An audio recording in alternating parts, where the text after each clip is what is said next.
My daughter-in-law threw my plate on the floor and screamed, "Old shrew, get out of my life," in front of all her friends. On Monday, I handed her a letter. That made her fall out of her chair. "I'm glad to have you here. Follow my story until the end, and comment the city you're watching from, so I can see how far my story has reached."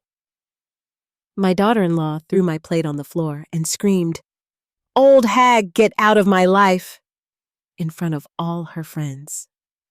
The clatter of porcelain shattering against the hardwood floor still echoes in my mind. I can still see the 20 pairs of eyes staring at me, some with pity, others with embarrassment. The elegant dinner party at my son's house had come to a standstill, and I was the spectacle. My name is Linda Carter. I'm 66 years old, and I've spent my entire life trying to be a good mother, a supportive mother-in-law, and now a doting grandmother. But that night, Melissa made it abundantly clear that none of it mattered. "Mom, please." My son Michael whispered, his eyes pleading with me not to make the scene worse. Not once did he turn to his wife to chastise her behavior. Not once did he stand up for me. I stood there, food splattered across my beige slacks, my hands trembling. Melissa glared at me, her perfectly made-up face contorted with disgust.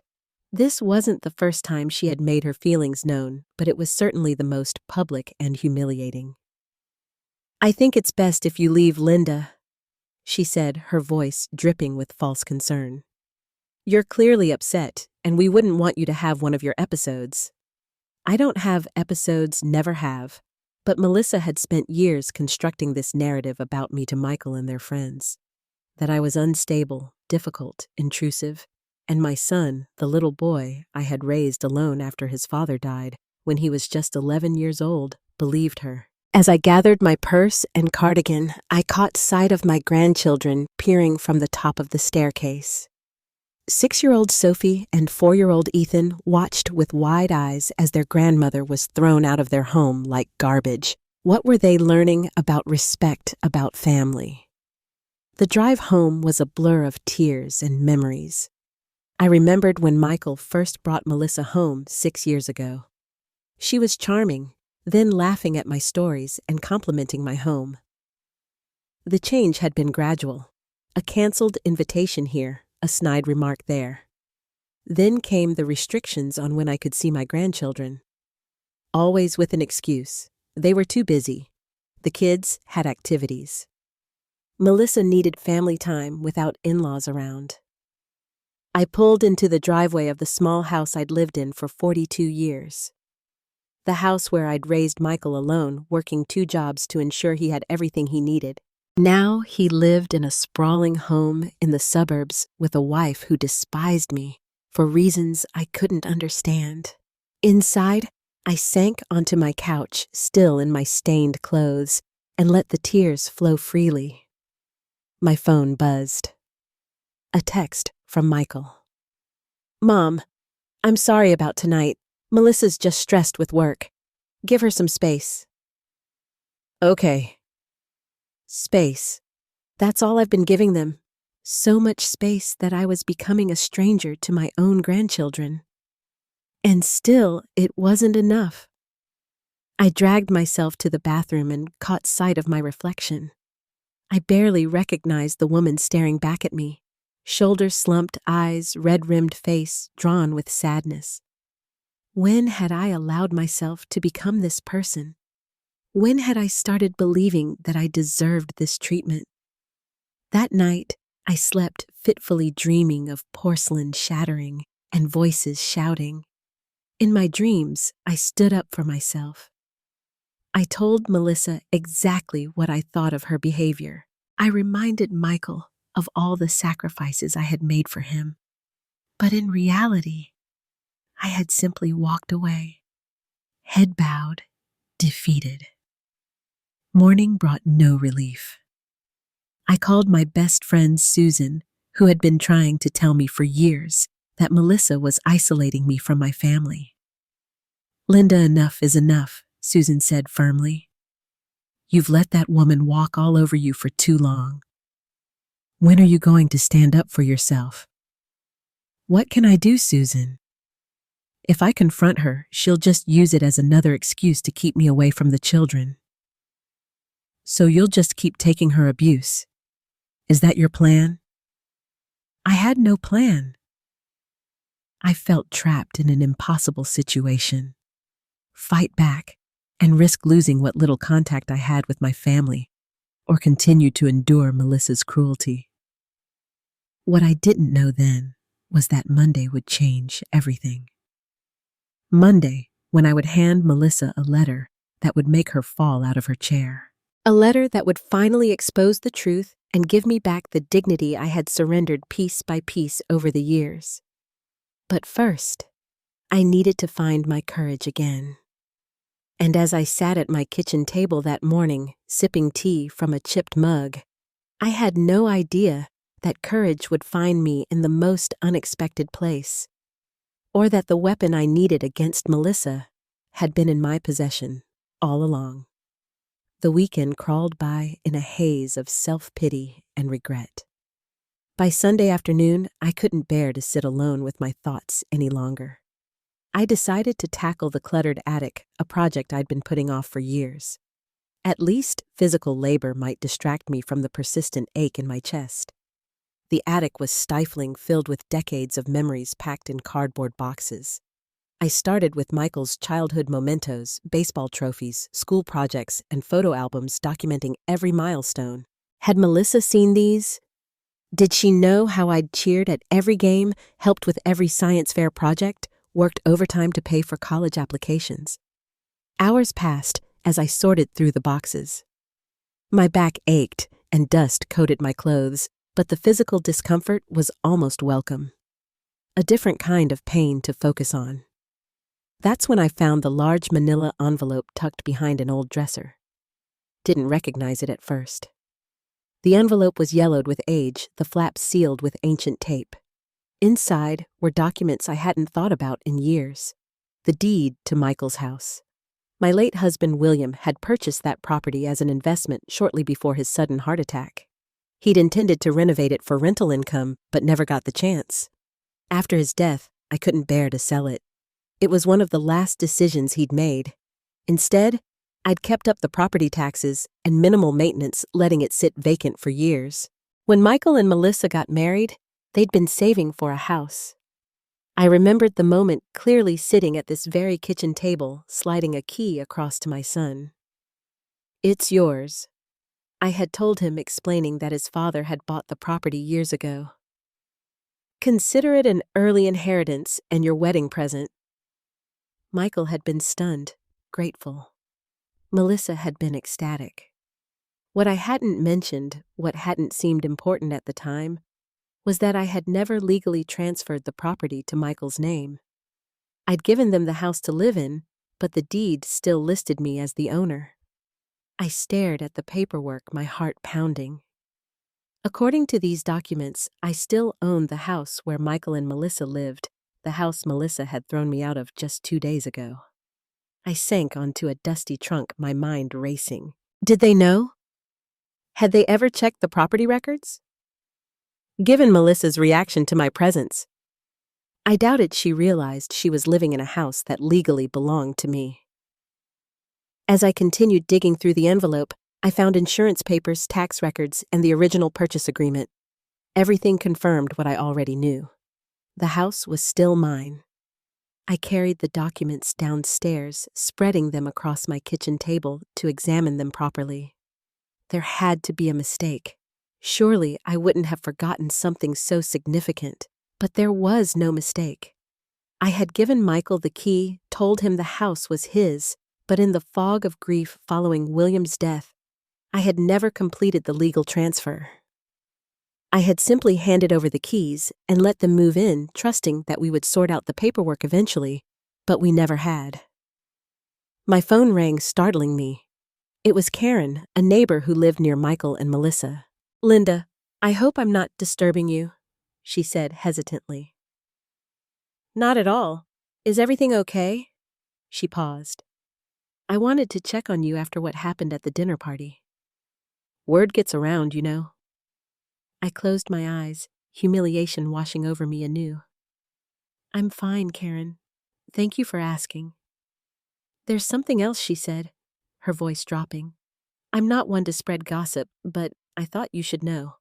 I've seen Melissa with someone several times now. My grip tightened on the phone. What do you mean, a man, not Michael? They meet at the cafe on Oakwood Avenue. They seem very close. Yesterday I saw them in his car.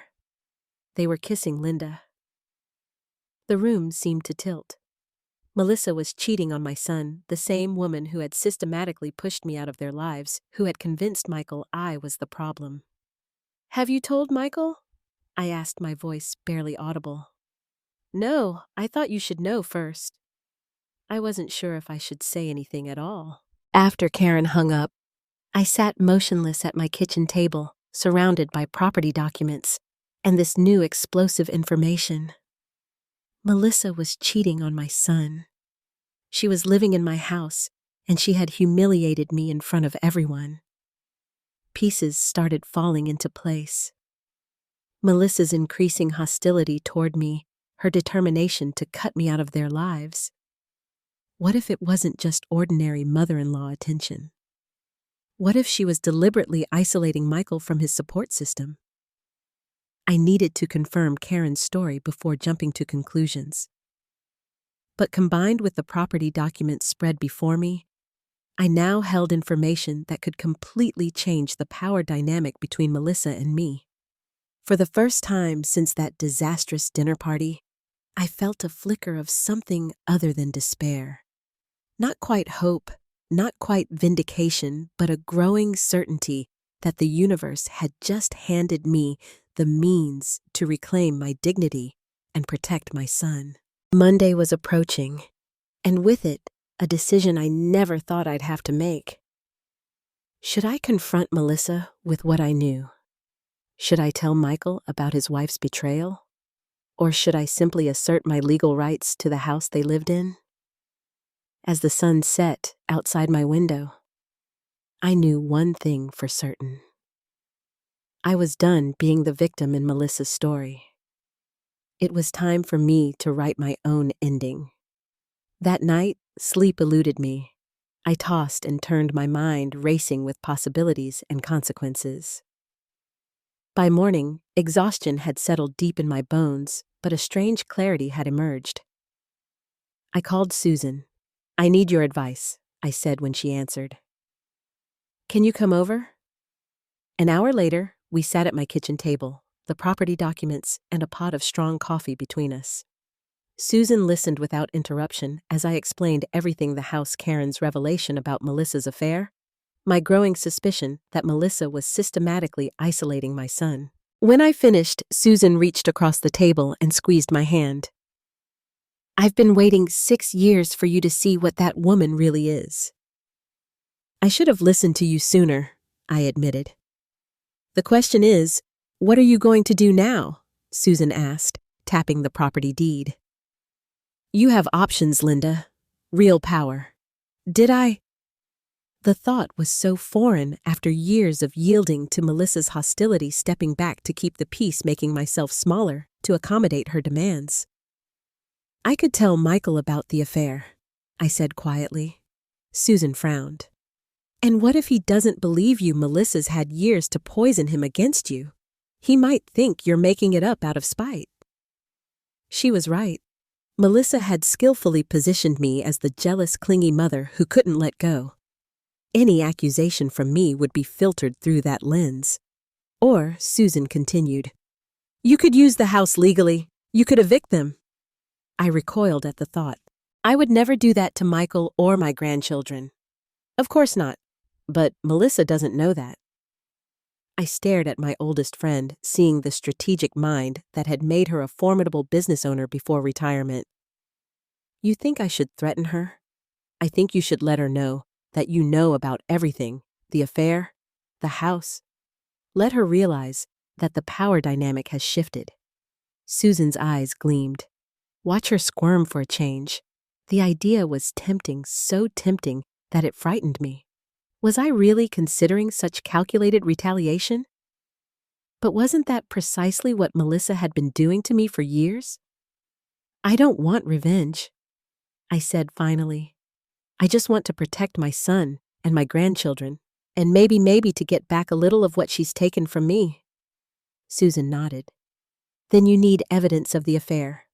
Something concrete that Michael can't dismiss. And then what? Break my son's heart, destroy his family. Melissa's already doing that, Susan said bluntly. You'd just be opening his eyes to the truth. After Susan left, I sat alone weighing my options. The thought of confronting Melissa made my stomach clench with anxiety.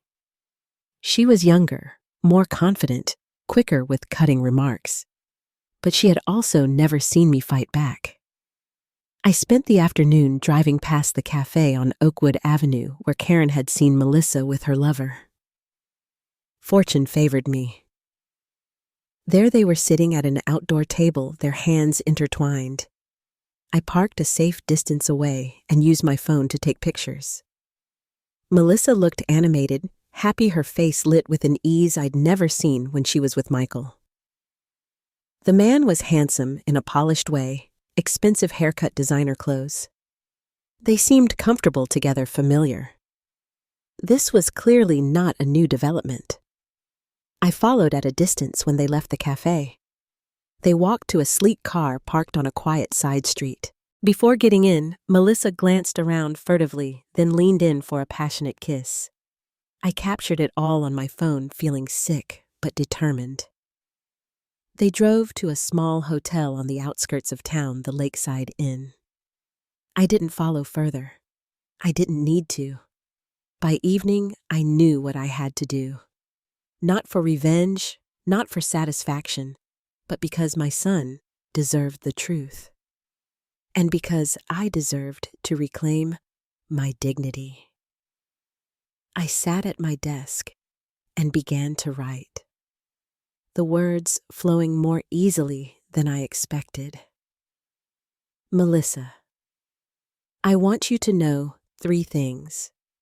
First, the house you live in, the house you threw me out of, legally belongs to me. I never transferred the deed to Michael's name. Enclosed are copies of the relevant documents. Second, I know about your affair. I know about the man you meet at the cafe on Oakwood Avenue, about your trips to the Lakeside Inn. I have photographic evidence also enclosed.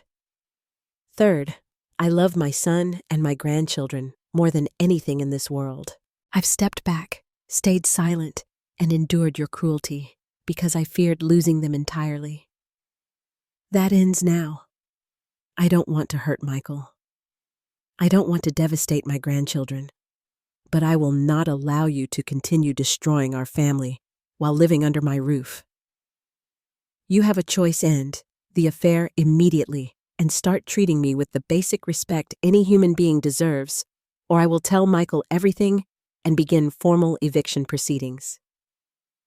I'm not asking to be your best friend. I'm simply requiring decency for myself and for the sake of my son, who deserves better than betrayal. You have until Friday to decide. Linda. I read the letter over, feeling a strange calm. The words weren't vindictive or emotional, just clear, factual, firm. I enclosed copies of the property documents and printed several of the photos I'd taken. Tomorrow was Monday. Tomorrow, I would hand Melissa this letter that would make her fall out of her chair. Tomorrow, everything would change. For the first time in years, I slept soundly, undisturbed by fears of disapproval or rejection. Whatever happened next, I would face it standing tall.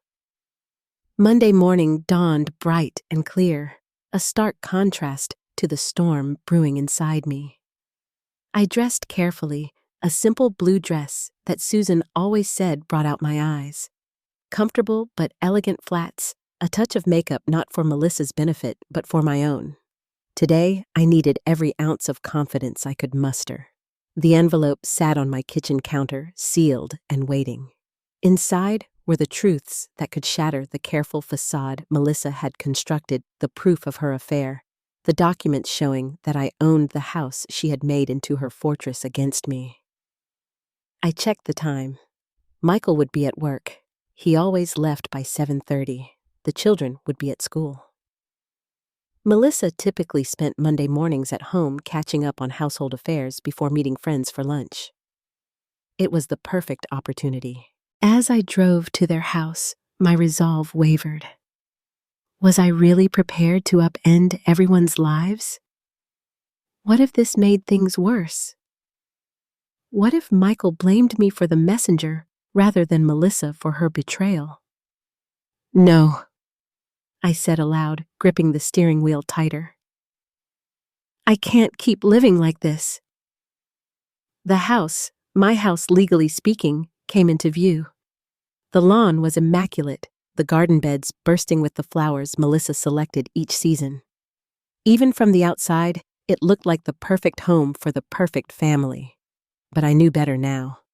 I parked at the curb, took a deep breath, and walked up the stone path to the front door. The envelope felt heavy in my hands, weighted with consequences. I rang the doorbell and waited, heart pounding. After a moment, I heard footsteps approaching. The door swung open, and there stood Melissa, perfectly put together, as always, in designer jeans and a crisp white blouse. Her expression shifted instantly from neutral to cold annoyance. "Linda," she said flatly. "Michael's not home." "I know," I replied, my voice steadier than I'd expected. "I came to see you." She raised an eyebrow, making no move to invite me in. "I thought I made it clear on Friday that we needed space." "You made a lot of things clear on Friday," I said. "May I come in?" "This won't take long." Melissa hesitated, then stepped back grudgingly. 5 minutes? I have a busy day." I followed her into the living room, the same room where she'd humiliated me just 3 days ago. The physical evidence was gone. No shattered plate, no food stains on the floor. But the emotional debris remained thick in the air between us. "Well," Melissa crossed her arms, tapping her foot impatiently. "What's so important?" I held out the envelope. "This is for you." She looked at it suspiciously. "What is it? Something you need to see?" With obvious reluctance, Melissa took the envelope and tore it open. Her eyes scanned the first page of my letter, widening slightly. Then she flipped to the property documents, her fingers tensing around the paper. When she reached the photographs, her face drained of color. She looked up at me, then back at the photos, then at the deed. Her legs seemed to give out as she sank into the nearest chair, the papers clutched in her trembling hands. This is absurd," she stammered, but the panic in her eyes betrayed her. "These photos, they don't show anything, and this paperwork must be outdated. The photos show exactly what they appear to show," I said calmly, "and the property records are current. I checked with the county office yesterday."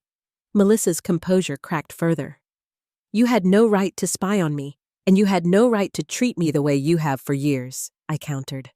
"To isolate my son from me, to limit my time with my grandchildren, to throw me out of my own house." "Your house!" Her voice rose shrilly. "This is our house, Michael. And Michael, and you have been living here because I allowed it." I interrupted. "I gave him the key as a wedding present, but I never legally transferred ownership." "An oversight on my part, but a fortunate one as it turns out." Melissa stood suddenly, her face flushing with anger. "This is blackmail." "No," I said evenly. "This is a boundary. This is me standing up for myself after years of your cruelty." "You wouldn't dare tell Michael," she hissed. "It would destroy him. Is that what you want, to hurt your precious son?" I met her gaze steadily. "I don't want to hurt anyone. That's why I'm giving you a choice. End the affair. Treat me with basic respect, or face the consequences of your actions.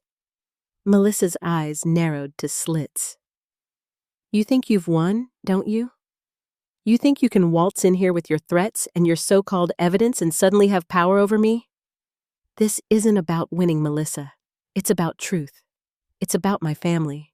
Yes, my family, including my son and my grandchildren, and my place in it. She threw the papers onto the coffee table, her hands shaking with rage. Get out of my house. My house? I corrected gently, turning toward the door. You have until Friday to decide what happens next.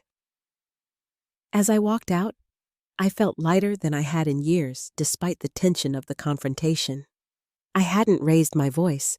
I hadn't lost control. I had simply spoken my truth and set my terms.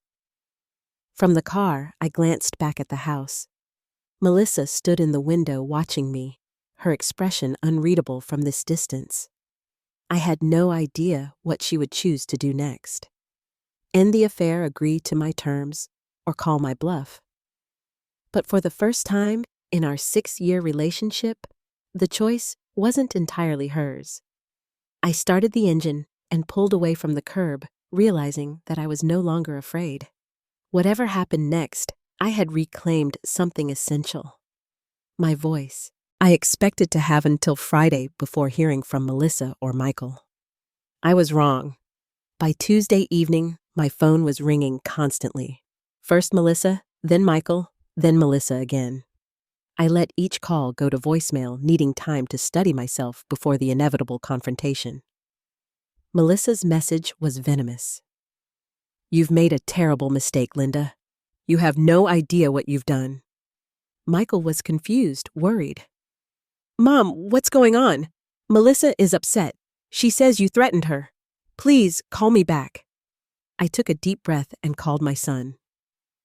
Michael, I think we need to talk in person. Mom, whatever is happening between you and Melissa, can't you just apologize? She's really upset. Something in me snapped. No, Michael, not this time. This is important. Can you meet me at Harrison Park in an hour? He hesitated. All right, but Mom, please let's resolve this peacefully.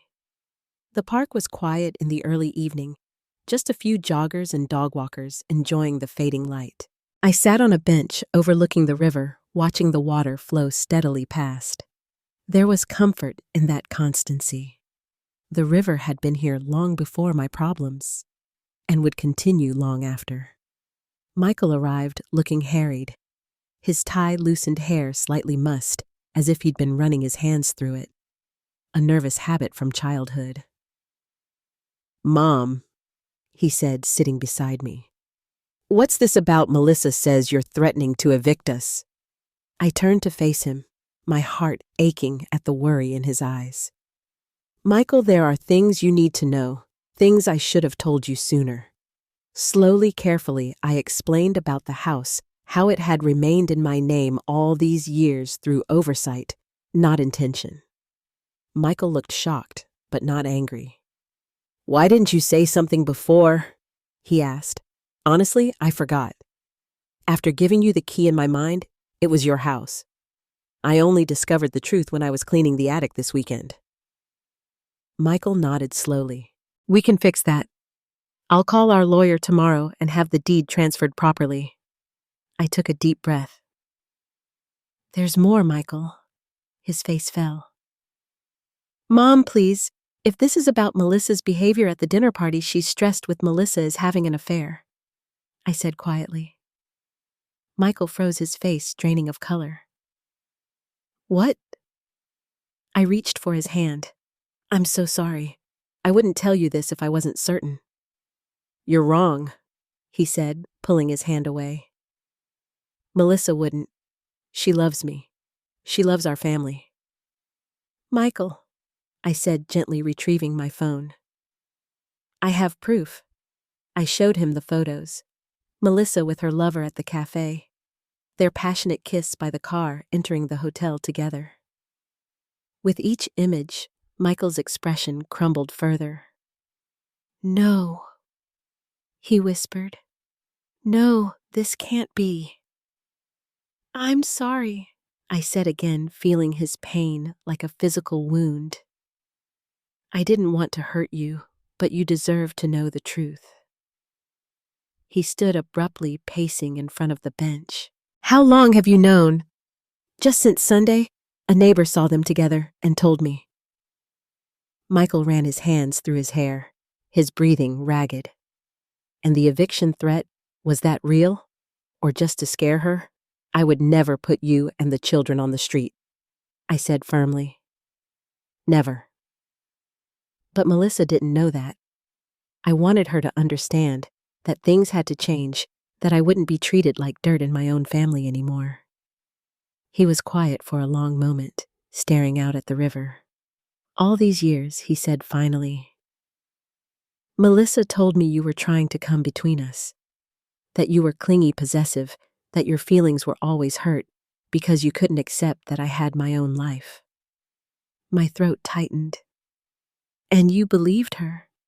She was my wife, he said simply, then corrected himself. She is my wife. I tried so hard, Michael. I stepped back. I made myself small. I accepted the scraps of time she allowed me with you and the children, all to keep the peace. Michael turned to face me, his eyes red-rimmed. I should have seen it. I should have stood up for you. We both made mistakes, I said, but it's not too late to fix them. What am I going to do? He asked suddenly, looking like the lost boy who'd faced his father's death all those years ago. The children. You're going to take some time to think, I said gently. You're going to decide what's best for you and Sophie and Ethan. And whatever you decide, I'll support you. She's going to say you're lying, that you've always been jealous of her. I nodded. Probably. That's why I made copies of everything. The photos, the property documents. She can deny it, but the truth is the truth. Michael sank back onto the bench, shoulders slumped. I need to confront her. Do you want me to come with you? He considered this, then shook his head. No, this is between me and Melissa. But afterward, his voice faltered. Afterward, I might need a place to stay with the kids. You know you're always welcome, I said, my heart both breaking for his pain and swelling with hope that my son might finally be coming back to me. As dusk settled over the park, Michael and I sat in silence, watching the river flow. The confrontation with Melissa still loomed ahead, but something fundamental had already shifted. For the first time in years, my son and I were on the same side, facing the truth together, instead of divided by Melissa's manipulations. Whatever happened next, we would face it as a family. The real family that had existed long before Melissa entered our lives. 6 months can change everything. On a warm Saturday morning, I stood in my kitchen preparing breakfast. Pancakes shaped like dinosaurs, a weekend tradition that had recently been reinstated. Upstairs, I could hear the patter of small feet and excited whispers as Sophie and Ethan awakened. Grammy, is breakfast ready? Sophie called down the stairs, her voice carrying through the house. My house, which now held more love and laughter than it had in decades. Almost ready, sweetheart. Tell your daddy to bring you down. So much had changed since that fateful day when I'd handed Melissa the letter. The confrontation between her and Michael had been explosive, according to my son. Melissa had denied everything at first, then shifted to blame. It was Michael's fault for being emotionally distant, my fault for turning him against her, society's fault for not understanding her needs. But faced with the undeniable evidence of her affair, her defenses had eventually crumbled. The woman who had seemed so invincible, so cruelly confident, had revealed herself to be a house of cards, fragile, insecure, built on lies. Michael and the children had moved in with me the very next day, bringing only what they could carry in. A few hastily packed suitcases, Melissa had been apoplectic, threatening lawsuits, custody battles, even physical violence. But when Michael's lawyer, not mine as I'd insisted this remained primarily between them, had presented the property documents along with the evidence of infidelity, her position had weakened considerably. The divorce proceedings had been difficult, especially for the children. Sophie at 6 understood enough to know that her mother had done something that hurt her father deeply. Ethan at 4 simply couldn't comprehend why his family had shattered overnight.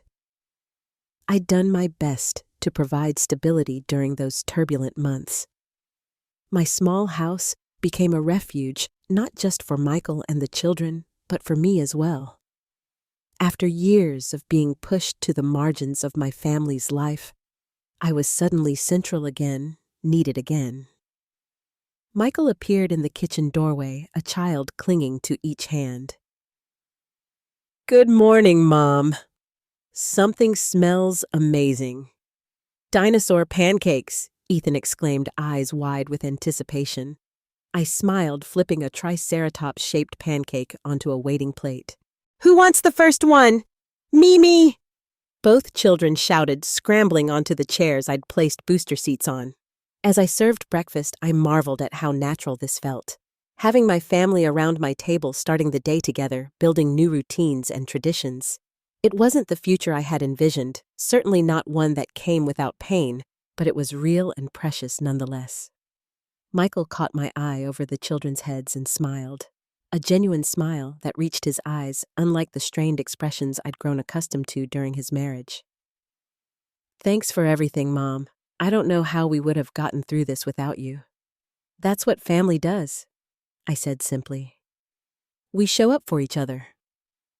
After breakfast, while Michael helped the children get dressed, I checked my email. Among the usual messages was one that made my heart skip. Confirmation that the property transfer was complete. I had officially signed over my house to Michael. It had been my decision made after months of careful thought. The house held too many painful memories for all of us now, tainted by Melissa's betrayal. More importantly, it had become clear that Michael needed a fresh start, a home that was truly his, without Melissa's influence or my history. The sale had closed yesterday. Michael didn't know yet. I'd tell him today, show him the papers making him the sole legal owner. It was time for him to rebuild his life on his own terms, in a space that belonged entirely to him. The doorbell rang, interrupting my thoughts. Michael appeared in the hallway, confusion on his face. "Are we expecting someone?" I shook my head. "I'll get it." Opening the front door, I found Melissa standing on my porch, looking nothing like the polished, confident woman who had once thrown my plate to the floor. Her hair was pulled back in a simple ponytail, her face bare of makeup, her designer clothes replaced by jeans and a plain sweater. "Linda?" she said, her voice lacking its usual sharp edge. "May I come in?" I hesitated, protective instincts flaring. "Melissa, I don't think that's—" "Please," she interrupted. "Just for a minute, two need to say something." Behind me, I heard Michael's sharp intake of breath as he recognized his ex-wife's voice. "Mom, it's okay. Let her in." Melissa stepped into the hallway, her eyes darting nervously to Michael, then back to me. "I won't stay long." She took a deep breath. I came to apologize. Of all the things I had expected from Melissa, an apology had never been among them. "These past months, I've had a lot of time to think," she continued. "The divorce, losing custody." Her voice faltered. "I've been seeing a therapist trying to understand why I did the things I did." Michael crossed his arms. "And I was wrong," Melissa said simply. "I was insecure, jealous of your relationship with your mother.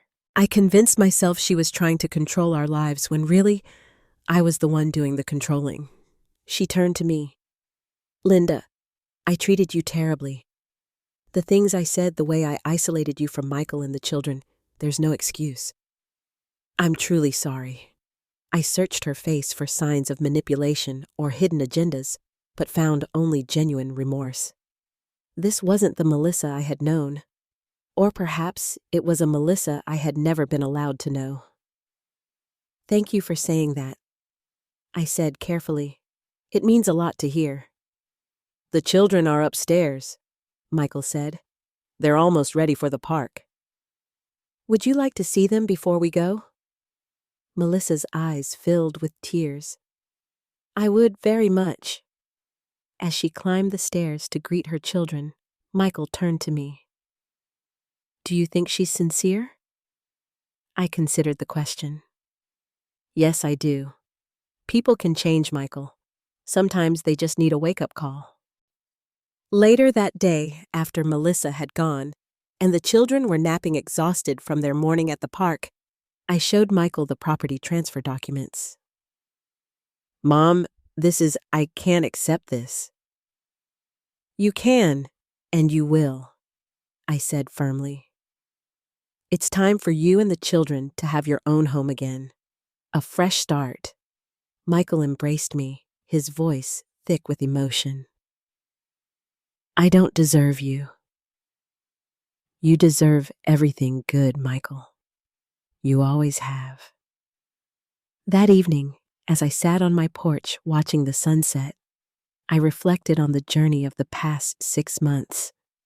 The pain of that dinner party, the shock of discovering the truth about Melissa, the courage it had taken to write that letter, all of it had led to this moment of peace.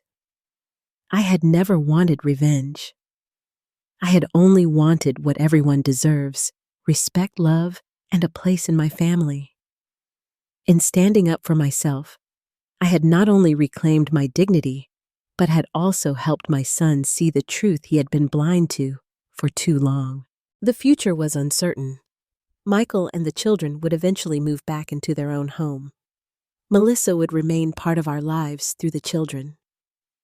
Healing would take time for all of us.